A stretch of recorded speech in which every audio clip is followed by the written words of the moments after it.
to the broader ummah, Muslims, non-Muslims, it's a given that everyone benefits from our presence.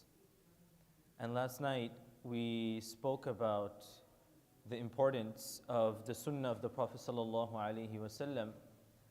And one of the beautiful manifestations of the sunnah of Rasulullah ﷺ is it has jamal, it has beauty. And the one thing everybody can agree upon is beauty is something appreciated by both Muslims and non-Muslims.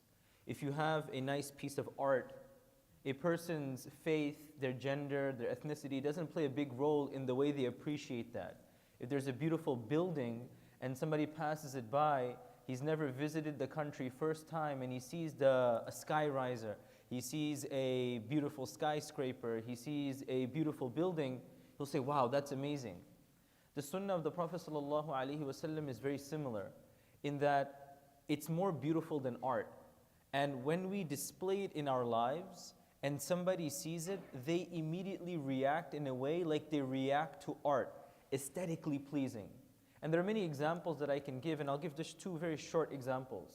One was in the time of the Sahaba radiallahu ta'ala anhum, that whenever they would go somewhere and they would eat in the presence of their hosts. They were non-Muslim hosts, but they would be hosted. The Sahaba, they're visiting different countries, they're beginning to come and meet generals and kings and emperors and rulers. When they would sit and eat like they would sit and eat with Rasulullah sallallahu alaihi wasallam, with utmost humility, eating in the sunnah method in a way that was very humble. And some of the Sahaba around them would get at times a bit underwhelmed, overwhelmed. They would say, this is the sunnah, but these people are very wealthy aristocrats. Why are we still doing this? And they would always reiterate that the reason why we continue doing this is because the sunnah of the Prophet ﷺ is not something that is bent. Rather, it is something that shapes other things. So even though we're around what we would call today the billionaires, the movers and shakers of society, they very humbly sat, they humbly ate, and they did not make any pretense of being this very wealthy, invading army. Rather, it was humility. So again, that simple sunnah of the Prophet ﷺ was like art. And that beauty was appreciated by the wealthy, the poor, Muslim, non-Muslim, gender, ethnicity, that didn't matter. And the second incident is more in our own lives. You will notice at times when you do something slightly different, your co-workers, people around you will get inquisitive and they'll wonder, why did you do this in a particular way? So for instance, in Islam, we're always told the people on the right should go first.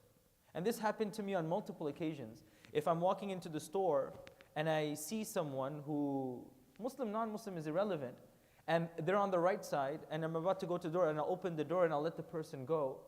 And the person will always wonder like, wow, you came to the door first, but I see this person coming from the right, so I'll say, ala al-yamin, the person on the right, go first.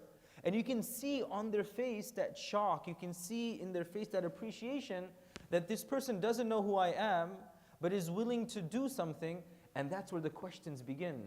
Why are you different?